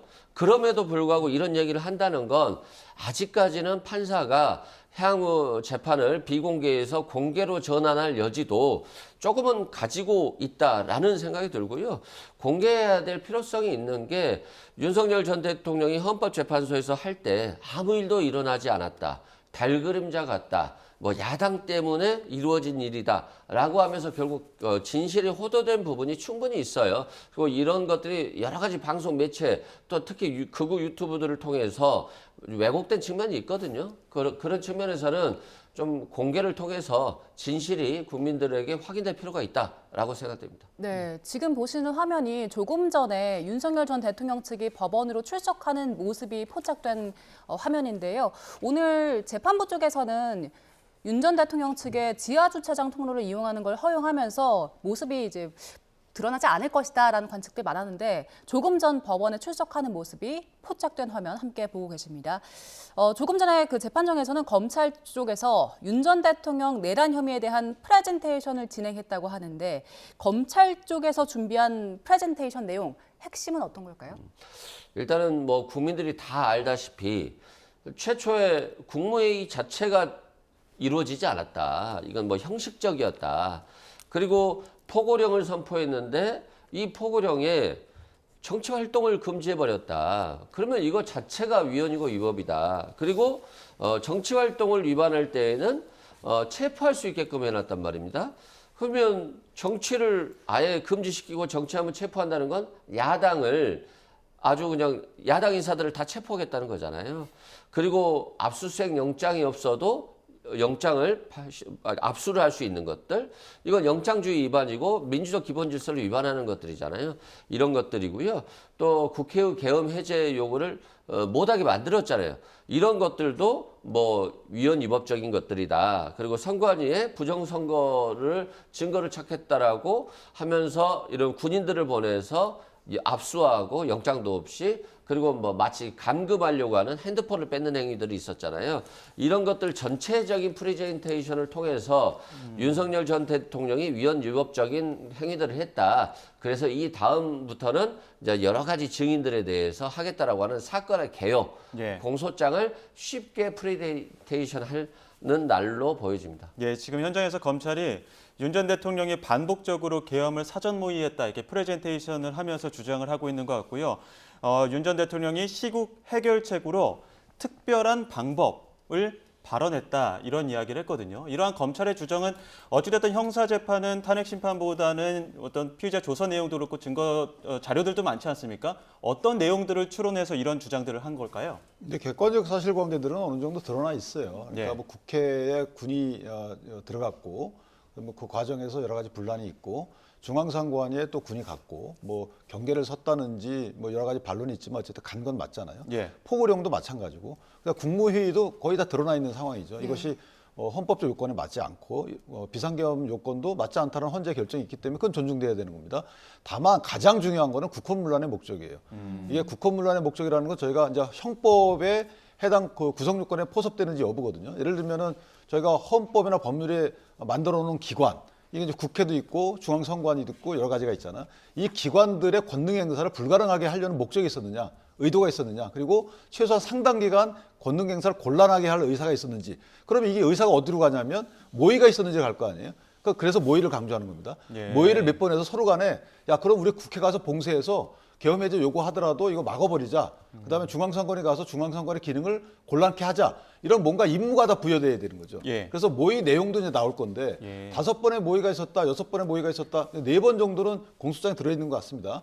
그래서 모의가 수차례 모의를 통해서 이런 것들을 국헌문란의 목적이 있는 것 아니냐라고 이제 검찰이 주장하는 것 같고 예. 대통령 측에서는 국헌문란의 목적이라는 게 헌재 결정문에서 사실 안 나옵니다. 그러니까 이것에 대해서 헌재 결정문은 오히려 야당의 그 국회 전횡으로 인해서 사실은 뭐 국정 마비가 오고 그다음에 나라에 손해가 있기 때문에 이걸 타개하려는 막중한 책임감을 느꼈다 이런 문구가 나와요. 그러니까 대통령이라는 거 국정 문란의 목적으로 이 계엄을 선포한 게 아니다라고 해석될 여지가 있는 거거든요. 따라서 공방은 국정 문란의 목적 하에서 이루어진 계엄이냐 여기에 대한 이제 초점이 이루어지는 것이고 그 초점 하에 증인신문이 이루어질 겁니다. 객관적인 행동들은 제가 볼 때 거의 다툼 여지가 없어요. 예. 우리가 범죄 사실을 시작할 때요. 누구누구와 공모하여라고 시작되거든요. 그래서 누구누구와 모의하였다는 것인데 일단 군인들이 주축이 됐잖아요. 뭐 여인영 방첩사령관, 김용현 전 장관, 곽종근 특수전사령관, 이진우 수방사령관 이 4명이 주축이 됐거든요. 그래서 이 4명과 여러 차례 술자리를 가지면서 뭐 비상대권 뭐 이런 얘기들을 많이 했다는 거예요. 그래서 이런 것들이 소문이 나서 김민석 의원의 귀에도 들려온 거잖아요. 그래서 한두 달 전부터 김민석 의원이 계엄할 거다 이런 얘기를 했었는데 그것들이 이제 모의한 장면인 것 같고 우리가 언론에서도 알았지만 여인영 전 방첩사령관이 윤석열 전 대통령이 처음에 계엄을 얘기하니까 무릎 꿇고 빌면서 계엄을 해서는 안 됩니다라고 했다는 일화가 있었잖아요. 예. 그건 뭐냐면 처음에는 윤석열 전 대통령이 비상대권을 운운하면서 지금 특별한 방법밖에 없다라고 했지만 결국 시간이 갈수록 이걸 너무 진짜 처음에는 뭐 술자리에서 그냥 하는 말인 줄 알았더니 진짜인 것처럼 얘기를 하니까 여인영 방첩사령관이 뭐 거절을 하려고 했다는 건데 결국에는 그러한 과정을 거쳐서 이 여인영, 곽종건, 이진우 사령관들이 똘똘 뭉쳐서 지금 계엄을 한 거잖아요. 그래서 이런 분들이 이제 내일 안에 모의했다라고 하는 측면에 얘기가 된 것 같고 그 가장 중심에는 김영현 전 장관이 있겠죠. 네, 조금 전 말씀하신 그 발언의 연장선에 있는 내용들이 조금 들어왔습니다. 검찰 쪽에서 김용현 전 장관이 여인영 전 사령관에게 비상계엄 선포를 암시했다. 그리고 김영현 전 장관은 과거 포고령을 참고해서 초안을 작성했다라고 했는데 또 명태균 씨 의혹, 또 검사 탄핵에 대해서 특단의 조치를 언급했다라는 검찰 쪽의 설명이 있었습니다. 그렇다면 이 특단의 조치라는 것 자체가 조금 전 얘기 나왔던 비상대권 같은 것들이라고 좀 추측해 볼 수 있을까요? 그건 뭐 해석의 여지가 있는 건데, 그러니까 저 정도로 이전부터 저 말은 뭐냐면 사실은 이제 그 헌재에서 결정문에 적시한 것처럼 야당의 전행 때문에 국가를 위해서 이 비상조치를 강구한 것이 아니고 개인 사적인 어려움을 풀기 위해서 한 것 아니냐라는 취지의 내용이 들어가 있는 거죠. 그래서 저 부분은 검찰 입장에서 보면 대의 없이 이제 국가적 목적 없이 개인의 목적을 위해서 비상대권을 남용한 것이 아니냐. 그에 따르면 사실 국헌문란의 목적이 인정될 여지가 커지는 거죠. 그런 예. 차원에서 한 설시인 것 같고 그러니까 상당히 넓게 여러 가지 주장을 한 거죠. 왜냐하면 공소장을 보면은 뚜렷하게 역할 분담이 나와 있질 않아요. 그러니까 검찰 입장에서 보면 헌재 결정문도 있지만 상당히 입증하기가 오히려 헌재에서는 이런 행위들 자체가 포고령 자체가 또는 비상계엄 선포 자체가 헌법에 위반된다 이렇게 판단하기 때문에 헌재의 판단 영역은 넓어요. 근데 이번 형사재판의 경우에는 우리 형법 87조에 있는 관련 구성 조건을 충족하는지 여부를 명백하게 입증해야 되거든요. 그것도 증거로서. 그러니까 상당히 좁죠. 이러다 보니까 검찰은 이제 크게 넓혀가지고 고기를 잡는 형식으로 재판 진행을 하는 것이고 대통령 입장에서는 국헌문란의 목적이 입증이 안 됐다라고 하면은 사실 굉장히 어려운 게임이 될 수 있어요. 검찰 입장에서. 예. 이게 처음이고 두 번째는 오늘 나오진 않았지만 사실은 이제 각하를 요청할 수, 공소 기각을 요청할 수 있단 말이죠. 이런 부분은 공소 기각 사유 중에 이제 이 공소 수사권이 없는 수사기관이 수사한 것이다. 이런 부분은 추가적으로 다툼의 여지가 있는 것인데 이거는 공방의 대상이라기보다는 재판부의 직권 판단 사항이기 때문에 아마도 조금 공방에선 멀찍이 있지만 보다 더 중요한 취급을 받는 재판 요인일 수 있죠. 예, 지금 현장에서 또 들어온 속보를 좀 전해드리겠습니다. 검찰은 윤 전 대통령이 국정 운영 어려움을 이유로 비상계엄을 선포했고 비상계엄 당시 선포 요건에 맞지 않았다. 이렇게 지금 검찰은 프레젠테이션을 통해서 주장을 하는 것 같습니다. 그리고 군경을 동원해서 국회를 봉쇄했고 선관위 직원을 체포했다. 국헌을 문란하게 할 목적으로 폭동을 일으켰다. 오늘 말씀하셨던 두 분 말씀하셨던 그 쟁점, 국헌 문란의 목적으로 폭동을 일으켰다고 주장을 했는데 윤 전 대통령 측은 그 탄핵 심판 과정에서 경고성 계엄이었다. 많이 회자됐던 계몽령이었다. 이런 이야기를 하지 않았습니까? 그와 완벽하게 좀 배치되는 주장들을 검찰 쪽에서 하고 있는 거죠? 그렇죠. 뭐 경고성 계엄이 되려면 윤석열 전 대통령이 국무회의를 거친 이후에 자신이 나는 계엄하겠다라고 하는 발표만 해야 돼요. 그리고 나서 여기서 멈춰야 되는데 특전사가 헬기를 타고 와서 국회를 점령하려고 하잖아요.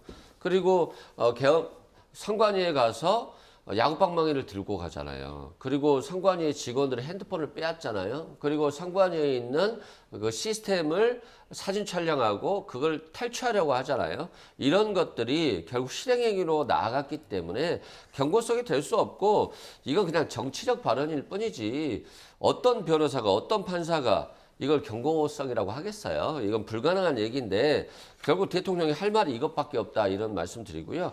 그리고 이제 공수처 수사권과 관련해서는 조금 걱정되는 부분이 있어요. 원래는 특검을 통해서 특검이 수사를 마무리를 했어야 되는데 윤석열 전 대통령과 국민의힘에서 특검을 받질 않았잖아요. 그래서 결국에 공수처에서 수사가 마무리된 부분이 있는데 이러한 약점을 막을 방법이 없기 때문에 결국에는 공수처에서 수사했던 자료보다는 법정에서 증인신문을 최대한 활용해서 윤석열 전 대통령의 유죄를 입증하는 방향으로 가는 게 맞는 것 같고 또 윤석열 전 대통령이 공수처에서 수사에 협조한 바가 없어요. 진술한 바도 없고 그래서 윤석열 전 대통령과 김용현 간의 관계성에 대해서 불분명한 부분이 있거든요. 그래서 이 형사법정에서는 윤석열 전 대통령에 대한 피고인 신문과 김용현 전 장관에 대한 증인 신문 등이 이거 그냥 무제한 될 수 있어요. 판사의 자령에 따라서 저번에 헌법재판소에서 시간 제한이 있었습니다만 뭐 하루 내내 또는 뭐 이틀, 3일 내내 해도 되는 것이기 때문에 이 증인 신문이 중요할 것으로 보여집니다. 네, 예. 말씀하신 대로 지금 검찰 쪽에서는 그 공수처에서 받은 기록들 말고 검찰이 직접 수사해서 생성한 기록이 있다라고 주장을 하고 있는데 그러면 이 증거들로 앞으로 싸우게 되는 겁니까? 검찰이 직접 생산한 증거도 문제가 있죠. 왜냐하면 검찰도 똑같이 사실은 검찰하고 공수처가 똑같이 수사권이 없잖아요. 그러니까 경찰만 있는 거예요. 그러니까 애당초 경찰이 수사했어야 되는 것이고 공수처에 대한 수사권 판단은 검찰에 대한 수사권 판단과 동일해요. 다만 검찰에서는 이제 경찰 관계자가 있기 때문에 경찰 관계자가 있는 사건에 대해서는 사실은 검찰의 수사권이 있습니다. 따라서 그 범위 내에서는 어차피 수사권이 인정될 여지가 있다라는 것인데 대통령의 직권남용과 관련돼서는 상상적 경험이지만 직권남용에 대한 수사권이 없을 수 있거든요. 직권남용에 대해서는. 그럼 직권남용을 수사하다가 내란죄를 인지했다라고 해야 되는데 그런 과정이라는 게 앞뒤가 안 맞을 수 있잖아요. 그 부분은 이제 이전에 법원에서 판단한 바가 있기 때문에 그래서 검찰이 생산한 수사 기록도 문제가 될 수 있다. 그래서 저도 개인적으로 변호사님 말씀처럼 증인신문 위주로 진행해야 할 필요가 있죠. 기존에 나왔던 수사 기록에 대해서는 전부 증거 능력이 인정 안 될 수가 있거든요. 그렇다면 증인신문을 활성화해야 되는데 그럼 시간이 많이 걸리겠죠. 예. 무척 많이 걸립니다, 시간이. 그렇습니까? 지금 검찰 측에서 또 주장하는 내용들 보면 곽종근 전 특전사령관 있죠? 곽종근 전 특전사령관이 북한의 도발을 언급하면서 출동 준비를 지시했다. 이렇게 또 검찰이 얘기를 하고 있습니다. 이거 좀 어떤 내용으로 봐야 됩니까? 그런 거죠. 그러니까 이게 지금 굉장히 비밀리에 이루어지고 있잖아요. 예. 그리고 야당이 이미 계엄을 할 것이라는 걸 예상하고 있었잖아요.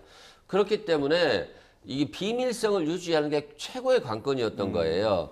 그래서 특전사령관과 수방사령관, 방첩사령관이 모여서 계엄을 모의는 했지만 결국 특전사령관이 그 부하들한테 이걸 얘기해버리면 민주당을 지지하는 군인들도 많이 있을 거 아니에요. 그렇기 때문에 얘기를 하지 않고 마치 북한의 도발이 예상돼서 북한 도발 정보가 있어서 북한으로 좀 출동해서 진짜 국지전까지도 있을 수 있다라고 하는 경고를 계속 준 거죠. 예. 그래서 군인들은 긴장을 하고 있었고 그런데 갑자기 헬기를 탔는데 그게 북한으로 가지 않고 이게 국회로 온 거죠.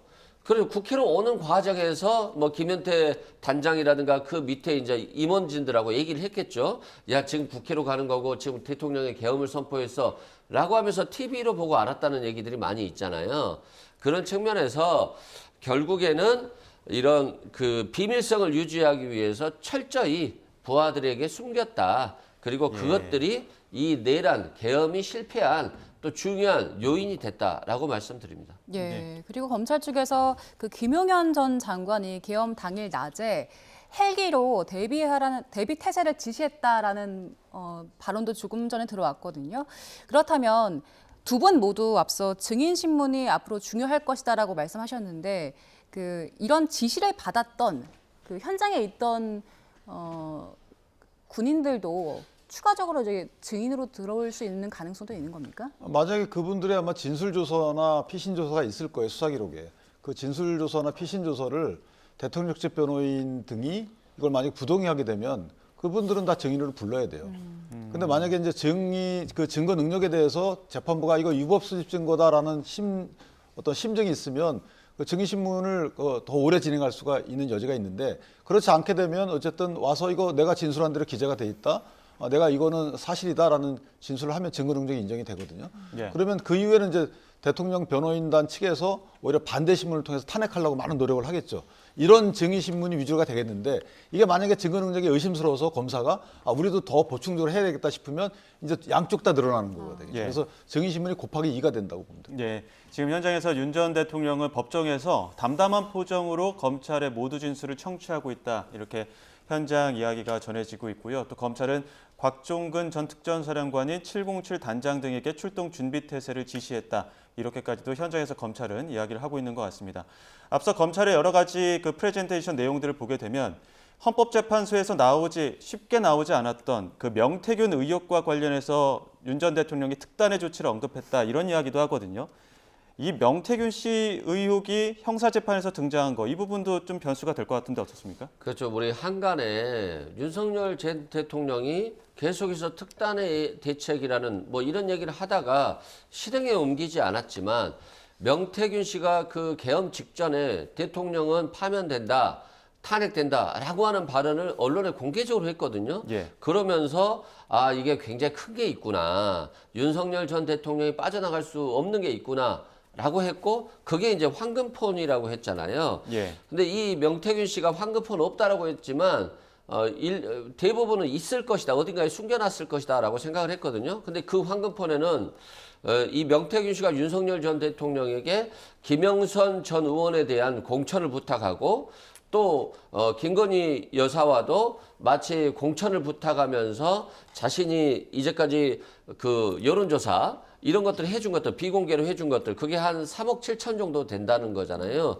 그러면 3억 7천만 원 상당의 정치 자금을 기부받고 또 그 과정에 있어서 여론조사를 그냥 사실대로 한 것이 아니라 조작했다라고 하는 게 있고, 그리고 뭐 그 이후에도 뭐 경남지사 무슨 공천들 뭐 여러 가지 녹음들이 많이 있을 거란 말이에요. 그래서 이것들이 언론에 공개되기 전에 검찰이 적극적으로 수사에 임하기 전에 특단의 대책으로 이 계엄을 한 것이다라고 해서 그 계엄의 기저에는 명태균 씨 의혹 사건이 있다라고 하는 얘기들이 많았거든요. 예. 그런 부분들까지도 검찰이 일부 수사를 해서 자료로 확보한 것으로 보여집니다. 근데 예. 그거는 자료 확보를 어떻게 해요? 저는 두 번째, 예. 만약 그렇다면 이거 그 계엄 선포해가지고 그걸 어떻게 막죠?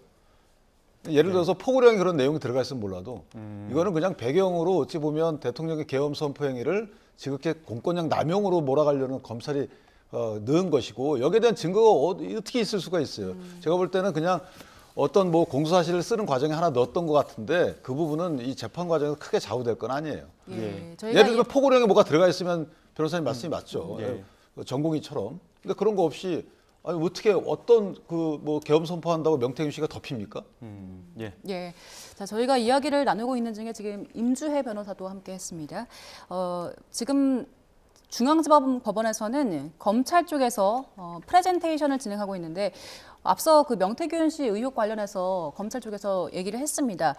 이후에 윤석열 전 대통령 측에서도 이제 인정 여부를 확인할 텐데 윤석열 전 대통령 측에서는 그 명태균 씨 의혹과 관련해서 어떤 식으로 반박을 할까요?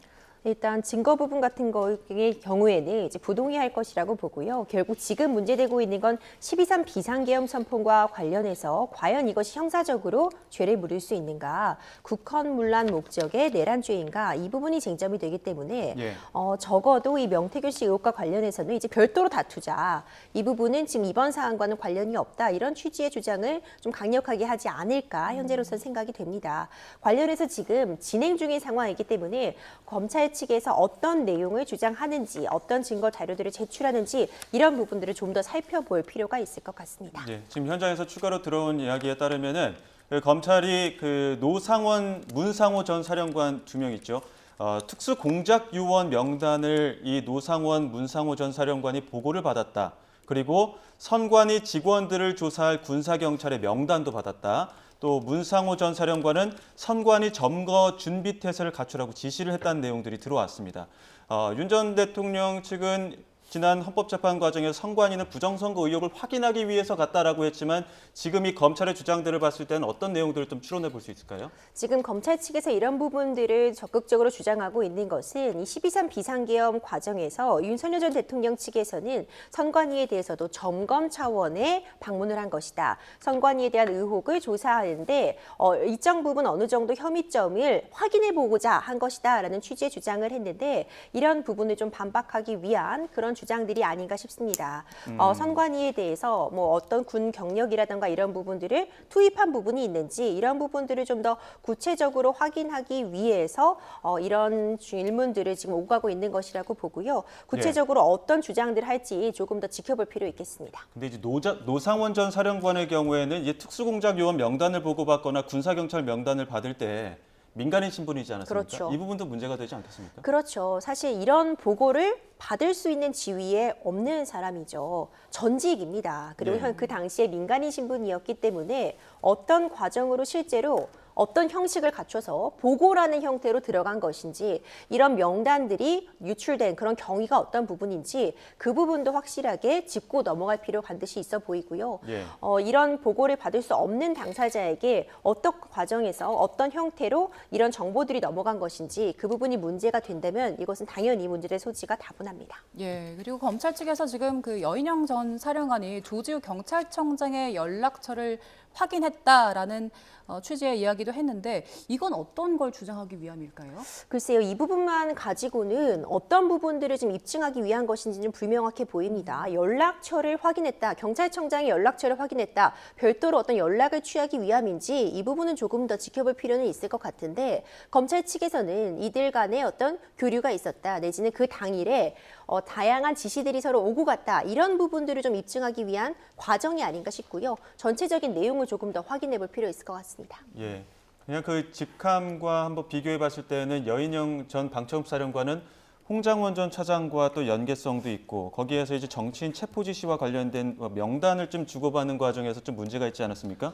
그렇죠. 여인영 사령관이 일단 체포조 명단을 가지고 있었잖아요. 14명에. 예. 그런데 조지호 경찰청장에 연락을 했다는 건 일단 위치 추적을 부탁했을 가능성이 높고요. 두 번째는 위치 추적이 됐을 때 체포를 해야 되는데 방첩사 인력이 작거든요. 그래서 체포조를 운영할 수 있도록 지원을 요청했을 것으로 보여지고요. 그래서 영등포 경찰서 등 몇 분이 준비를 하고 있다라고 했었거든요. 경찰들이.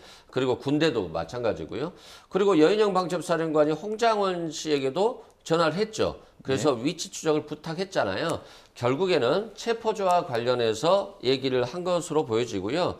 또 문상호 정보사령관 같은 경우도 선관위를 점거하는데 결국 이걸 독려받았다. 이 선관위를 점거하는 걸 독려받았다는 거잖아요. 이거 네. 국헌문란 목적이 굉장히 높다. 네. 부정선거를 감시하기 위한 목적이다 할지라도 점거할 수 있는 권한은 없거든요. 그런 측면에서 지금 국헌문란 목적에 대한 광범위한 진술들을 검찰이 하고 있는 것으로 보여집니다. 예, 이런 가운데 국민의힘 내부에서 한덕수 대통령 권한대행의 대선 차출 논의 계속되고 있지만 한 대행이 침묵을 이어가고 있는데요. 국무회의를 오늘 주재했습니다.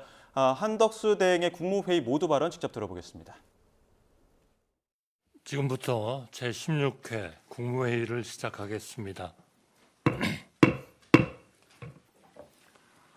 미국발 통상전쟁이 요동치고 있습니다. 미국이 강경한 무역정책 속에서도 상호관세 및 품목별 관세 부과 등에 대해 유연성을 보이며 각국의 통상 대응 역량이 본격적인 시험대에 올랐습니다. 미국이 한국을 포함하여 주요 무역 상대국에 대한 상호관세 부과를 90일간 유예한 것은 다행스러운 일이지만 품목별 관세 부과, 미중 긴장 격화 등 위기 상황은 계속되고 있습니다. 이제 미국 정부와 본격적인 협상의 시간에 돌입했습니다. 정부와 민간의 대응 역량을 총결집해 국익을 지켜나가는데 사력을 다해야 합니다. 지금 우리에게 필요한 것은 위기를 기회로 만들겠다는 강한 의지입니다. 미국발 글로벌 통상 전쟁은 지금 우리가 어떻게 대응하느냐에 따라 우리 국민들의 삶을 개선하고 무역 대국 대한민국의 수출 경쟁력을 한 차원 높일 수 있는 계기가 될 수 있을 것으로 확신합니다. 각 부처 장관들께서는 이해관계자의 우려 등 여러 어려움이 있겠지만 오직 국익과 국민만 생각하며 미측이 제기하는 각종 비관세 장벽 및 협력 프로젝트 등에 대한 전략적 대응 방안을 구체화시켜 주시기 바랍니다. 저 또한 그간의 통상 경험을 바탕으로 관련 네트워크 등을 10분 활용하여 국무위원들과 함께 저에게 부여된 마지막 소명을 다하겠습니다. 오늘부터 3일간 국회 대정부 질문이 시작됩니다. 각 부처 장관님들께서는 민생과 국민 안전, 통상 대응 등 안정적인 국정 운영을 위한 정부의 노력을 국회와 국민들께 소상히 설명하고 이해를 구해 주시기 바랍니다. 특히 그간 정치적 불확실성 속에서 제기된 각종 불신과 오해를 불식시킬 수 있도록 관련 대응 상황을 있는 그대로 투명하게 답하고 설명해 주시기를 당부드립니다. 국회에도 간곡히 호소드립니다. 한덕수 권한대행의 국무회의 모두 발언 함께 듣고 오셨습니다. 지금 국민의힘 쪽에서는 그 한덕수 대행 차출론이 나오고 있는 상황인데 일단 한덕수 대행 관련해서 명확한 이야기는 없었지만 국무위원들과 함께 저에게 부여된 마지막 소명을 다하겠다 이런 발언을 했습니다. 관련해서는 저희가 취재기자 연결해서 잠시 뒤에 정리를 해드리겠습니다. 계속해서 윤석열 전 대통령 내란 혐의 형사재판과 관련된 이야기를 나눠보겠습니다. 앞서 그 메모 관련된 얘기를 좀 했었는데 이 홍장원 전 차장의 메모가 사실 헌재에서 증거 능력이 인정된 것과 또 앞으로 이제 형사재판에서는 그 증거 능력 인정되는 것 자체가 좀 차원이 다르잖아요. 그렇죠. 그 예. 부분도 이제 쟁점으로 떠오를 것 같습니다. 헌법재판소에서는요, 홍장원 전 차장의 증언의 신빙성을 굉장히 높게 평가했습니다. 다른 사람들의 증언들과 다른 사람들의 진술들과 일치되는 바가 있었고 일부 이 증언 진술이 변화한 바가 있다고 해도 전체적인 취지는 일관됐다라는 부분을 좀 강조했다고 보여지는데요. 이건 어디까지나 일단 헌법재판에서의 판단이었습니다. 이 부분과 관련해서 형사재판에서는 헌법재판보다 높은 수준으로 증명력을 요한다라고 볼 수 있고 결국 윤석열 대통령 측에서 관련된 어떤 수사기관의 조사와 같은 부분들에 대해서 부동의하게 된다면 형사재판에서 다시 증인 신청을 통해서 증인신문 진행을 하게 되고요. 그 과정에서 보다 높은 정도로 어떤 증명력을 요할 수 있습니다. 특히 이것이 국헌문란 목적의 폭동이었는가 이 부분을 사실 검찰 측에서 지금 입증해야 되는 과정이기 때문에 실제로 어떤 체포 명단이 존재했고 구체적으로 어떤 실현을 하려고 했는지 위치 추적을 하고 그 다음 단계로 나아가려 했는지 이런 부분들에 대해서 좀 더 심도 있게 조사가 이루어질 것이라고 봅니다. 예, 지금 현장에서 또 검찰은 그 홍장원 전 차장과 관련된 이야기를 했습니다. 윤석열 전 대통령이 홍장원 전 차장에게 전화를 해서 당시 계엄 당시에 대기를 지시했다 이런 내용이 검찰의 주장을 통해서 들려오고 있고요. 또 이진우 전 수방사령관에게는 경찰이 국회를 봉쇄한다고 언급을 했다. 이게 김용현 전 장관이 이진우 사령관에게 이야기를 한 내용입니다. 그리고 윤 전 대통령과 김용현 전 장관이 국무위원들에게 대통령실로 오라 이렇게 또 언급을 했다는 내용이 들어왔는데 일단 홍장원 전 차장의 이야기부터 보겠습니다. 윤 전 대통령이 전화해서 전화대기를 지시했다고 했고 윤 전 대통령은 헌법재판소에서 독려하는 차원에서 전화를 했다 이렇게 얘기를 했단 말이죠. 이것 좀 오늘 좀 반론이 나올까요? 처음에는 이제 독려한다는 차원은 나중 얘기였죠. 처음에는 대기 지시한 거는 맞을 거예요. 예. 그런데 그때는 아마 국정원장이 해외에 있다고 본인이 잘못 생각해서 그렇게 전화했다는 거잖아요. 예. 그 뒤에 이제 국정원장이 한국에 있는 걸 알고서 다시 전화해서 이거 뻘쭘하니까 사실은 적정을 용한지 모르겠지만 예. 다시 한번 이렇게 독려했다라는 취지인 거고 문제는 이제 메모가 갖는 증거 가치는 사실은 이전처럼 정치인 체포라기보다는 이제 국회 권능 행사 좀 곤란 이렇게 연결되겠죠. 그런데 그 명단보다는 홍장원 씨의 그 진술이 더 중요해진 거죠. 대통령이 본인한테 전화해가지고 마치 처음에 체포 지시를 한 것처럼 얘기를 했잖아요. 예. 이게 유튜브에 나올 때는 그런 식으로 얘기가 나왔단 말이죠. 그러다가 대통령이 전화해가지고 방첩사령관을 도와라라고 하고 방첩사령관이 전화해 와서 명단을 줬기 때문에 본인은 대통령의 지시로 이해했다라는 취지잖아요. 그런데 본인이 박접사랑을 먼저 전화 온 게 아니죠. 본인이 수차례 전화를 합니다. 네. 그러다 바쁘니까 계속 끊다가 다시 하고 끊다 다시 하고 대통령 언급해가지고 거의 다시 통화가 된 거잖아요. 그러니까 굉장히 소극적이었죠. 방첩사령관이. 예. 오히려 방첩사령관이 만약에 홍장원 씨한테 뭔가 임무를 주려고 그러면 적극적이어야 되는데 굉장히 소극적이었단 말이죠. 이런 서로 간의 공방의 지점들이 분명히 있는 거예요. 그래서 저 부분은 나중에 증인신문 과정에서 다뤄지겠지만 어쨌든 거기에 있는 정치인들 중에 국회의원들과 관련돼서는 국회의 봉쇄와 연관되는, 그러니까 계엄 해제 요구 결의안을 못하게 하는 이 정도의 이제 검찰의 칼끝이 있는 것이고 대통령 입장에서는 아까 제가 말씀드린 대로 체포 지시가 아니고 위치 파악이었다.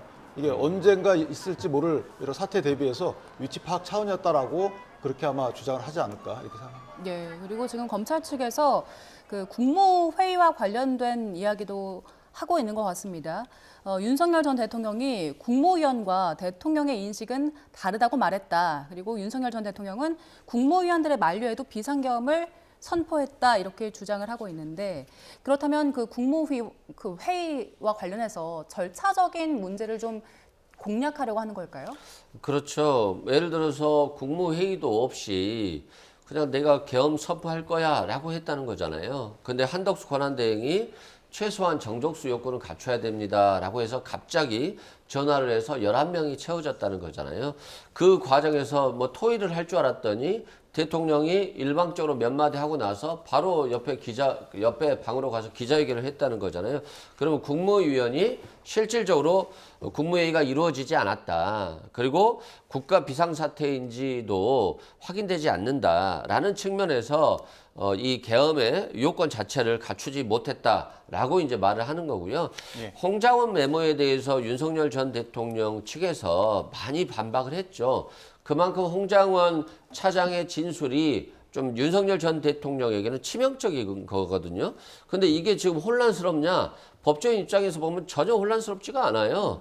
메모가 뭐 4가지 버전이 있기 때문에 이게 위조됐다라고 하는데 4가지 버전의 내용이 다 똑같아요. 체포 명단 14명이 다 똑같다라고 한다면 이걸 내가 직접 적었건, 글씨가 안 좋아서 다시 적었건, 비서한테 시켜서 적었건, 이거 똑같은 거고 위조가 안 돼요. 자기가 쓴 게 어떻게 위조가 되겠어요? 그래서 이것도 말이 안 되는 말이고, 홍장원 차장이 뭐 메모를 했는데, 길에서 적은 줄 알았다가 자기 사무실에서 적었다라고 하는 게 밝혀져서 이게 거짓말이다라고 하는데 사람은 기억에 있어서 몇 분 정도의 오차가 있을 수 있어요. 1층 계단에서 1층에서 로비에서 전화를 받고 그리고 사무실 가서 적은 거기 때문에 이 부분도 전혀 문제가 없고요. 여인영이 먼저 전화했냐 홍장원이 먼저 전화했냐 이것도 중요한 게 아닙니다. 누가 먼저 전화를 했건 그 전화의 내용이 중요한 것이고 위치 추적을 요청했다는 게 중요한 것이기 때문에 형사법정에 있어서 홍장원 증언의 신빙성 자체는 전혀 별 논란이 없이 인정될 것이다라고 말씀드립니다. 근데 이제 그게 홍장원 메모는 굳이 그렇게 4개의 버전을 만들 필요가 뭐죠? 저는 그게 이해가 안 되는 부분이고 그 부분은 이제 문제가 될 수 있어요. 신빙성 관련해서. 왜냐하면 이게 누구로부터 들었는지가 일단 알 수가 없는 거죠. 예. 그 4개의 버전이 있다는 거는. 그리고 보좌관한테 왜 이걸 습득해가지고 다시 받아 적죠? 이 부분도 뭔가 제3의 목격자를 만든 듯한 알리바이를 세운 듯한 이런 느낌으로 주장하게 되면 그조차도 또 의심의 여지가 없을 수 있어요. 그러니까 저 부분은 홍장원 씨 메모 관련해서는 지금 큰 쟁점은 아니에요. 이 사건에서는. 그러나 헌재에서는 큰 쟁점이었죠. 대통령이 개입한 부분을 홍장원 씨가 진술했기 때문에. 그래서 여기서는 큰 쟁점이 아니지만 어쨌든 그 메모 자체에 관련돼서도 다양한 공방이 오갈 것이다. 예. 이렇게 봅니다. 앞으로 공판 기일이 계속되기 때문에 그런 구체적인 어떤 증언과 논쟁들도 계속 이어갈 텐데 오늘 저희가 지금 검찰의 프레젠테이션 내용을 계속해서 속보로 전해드리고 있습니다. 주요 발언들을 보게 되면은 첫 번째는 포고령, 그리고 사전 모의 관련, 그리고 군 투입, 그리고 지금은 국무회의 관련해서 발언을 하고 있는 것 같은데 임주혜 변호사님 보시기에는 지금 첫 공판 기일인 만큼 검찰 측이 여러 가지 핵심 쟁점들을 쭉 다 나열하는 그런 과정들을 거치는 것 같죠? 그렇죠. 그렇게 분석하는 것이 맞을 것 같습니다. 결국 12.3 비상계엄 선포의 이 전 과정에서 이 내란 혐의로 볼 수 있을 만한 그런 쟁점들을 뽑아내는 과정이라고 보여지는데요. 국회에 대해서 어떤 봉쇄를 지시했는지, 실질적으로 어떤 체포조라고 해서 정치인들을 체포하려고 시도했는지, 이 비상계엄 선포 과정에서 국무회의의 실질을 거쳤는지 어찌 보자면 헌법재판소에서 다뤄졌던 그 쟁점들과 유사하다 내지는 동일하다고 보여지는데 그것을 헌법과 법률에 위반이 있는 부분이 있는가를 바라본 것이 헌법재판이라면 결국 이제 형사재판에서는 이것이 국헌문란 목적을 가지고 있었는가, 그리고 이것을 폭동으로 볼 정도로 우리가 판단할 수 있는가, 그러니까 다른 부분을 좀 바라보고 있다 이렇게 보여지고요. 검찰 측에서는 지금 프리젠테이션을 굉장히 상당히 공을 들여서 준비한 것으로 보이는데 어떤 주요 증언들도 지금 나열하고 있는 것으로 보이고요. 헌법재판소에 출석을 해서 이미 발언을 했던 그런 주요 증언들, 주요 증인들에 대해서 여러 가지 좀 쟁점들을 나열을 하면서 앞으로 어떤 부분들을 추가적으로 입증하겠다 이런 계획을 밝히고 있다고도 보여집니다. 예. 근데 문제는 검찰 공소장에도 보면 모의 내용이 없어요. 그냥 어떻게 되면 국회 봉쇄를 모의했다 이렇게 되거든요. 예. 그 국회 봉쇄를 모의했다라는 건 평가고 누가 어떤 얘기를 하고 어떻게 하기로 해서 이런 식의 구체적인 내용과 관련된 적시가 전혀 없어요. 그래서 저 부분은 헌재에서 처음 나온 거긴 한데 어쨌든 저 부분에 대해서 검찰이 어떻게 입증하는지 그다음에 순차적으로 그 어떤 그 임무가 어떻게 부여됐는지에 대한 건 공소장에 나옵니다만은 예. 이게 처음에 어떤 모의가 있고 그 모의를 실현하기 위해서 어떻게 순차적으로 임무가 부여되는 거잖아요. 근데 그런 게 없다는 거죠. 그래서 저 부분이 아마 대통령 측 변호인단은 집중적으로 공격 포인트가 될 것이고 검찰에서도 누가 어떻게 얘기를 해서 모의 과정에서 예. 또 누가 지시를 어떻게 해서 이런 것들이 전혀 없다는 거예요. 그래서 그 부분과 관련돼서 공방의 치열함이 예상이 되는 그런 공판입니다. 예, 지금 구체적인 모의 과정들이 좀 윤 전 대통령 측의 핵심 그 공격 포인트가 될 것이다 이런 분석을 해주셨는데 지금 검찰 쪽에서 나온 내용들을 보면 모의 내용들이 조금 나오는 부분들이 있습니다. 예를 들자면 지금 현장에서 그 검찰 측의 주장은 조지호 전 경찰청장을 비롯해서 김봉식 전 서울경찰청장이 기동대 현황 점검을 협의했다 이런 내용이 있다거나 혹은 김용현 전 장관이 이미 군이 대기하고 있기 때문에 계획을 못 바꾼다 이런 이야기를 했다는 게 그 당일날의 어떤 정황들인 것 같습니다. 그리고 김용현 전 장관은 수방사에 이선 국회 출입 차단을 지시하고 또 수방사령관인 이진우 사령관에게는 경찰이 국회 봉쇄한다 이렇게 언급을 했거든요. 이런 부분들 혹시 모의 과정은 저거는 모의의 구체성이 아니죠. 저번 명령에 하달된 명령인데 명령 구체적인 내용이나 목적이 없어요. 예. 우리가 앞으로 이걸 하려고 하니 이렇게 해라. 이렇게 해라만 있지 이렇게 하려고 하니가 없잖아요. 예. 그것이 이제 구체성이 없다는 거고 예컨대 기동대 대기하라 이거 다 인정되는 부분이에요. 여기 다툼이 없어요. 그 기동대가 가서 뭘 하려고 하는지 예를 봉쇄를 하는데 봉쇄를 국회 출입을 완전히 막으려는 것인지 왜냐하면 그런 객관적 사실관계가 부합하지 않기 때문에 그래요. 처음에 막았다가 풀었다 막았잖아요. 예. 자, 이 과정이 있기 때문에 과연 그러면 이 모의 과정에서 야 국회의원들이 못 들어가게 해 이렇게 한 것인지 그거는 내용이 없다는 거예요. 그런 내용이 있다는 것을 처음에 그런 모의 과정이 있었다는 것을 그렇기 때문에 이게 집단 범죄거든요. 예. 그런데 집단 범죄의 모의 내용이 구체화되지 않은 경우는 거의 없어요. 예. 이번에는 저걸 어떻게 검찰이 풀어갈지 모르겠는데 물론 이런 건 있죠. 중간에 전화해가지고 그 과정에서 대통령 지시가 있었다는 증언들이 있죠. 자, 그거는 모의하고는 다른 거예요. 그래서 저 부분에 대해서 검찰이 어떻게 입증해 나갈지도 중요한 관전 포인트다 이렇게 봅니다. 예. 예. 뭐 별로 어렵지 않을 것 같은데요. 아니 윤석열 전 대통령이 일방적으로 지시했기 때문에 모의란 게 그잖아요.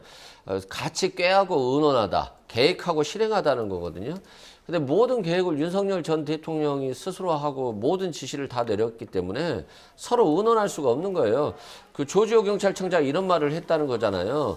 안가로 불러서 갔더니 대통령이 A4 메모지를 주면서 이렇게 해서 국회를 봉쇄하라라고 하니까 아니 이게 우리들의 지금 충성심을 시험하는 건가? 라고 했다는 거잖아요. 그만큼 이게 무슨 말인지 모를 정도로 충격을 받았다는 거고요.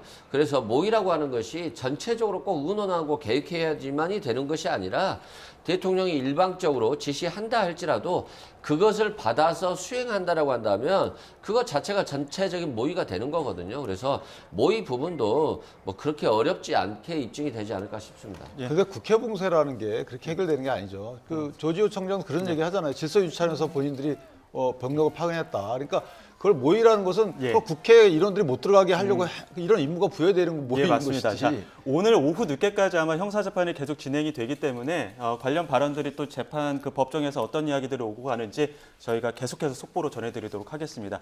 지금까지 윤기찬 국민의힘 법률위 부위원장, 이승훈 더불어민주당 전략기획위 부위원장, 그리고 임주혜 변호사와 함께했습니다. 고맙습니다. 고맙습니다.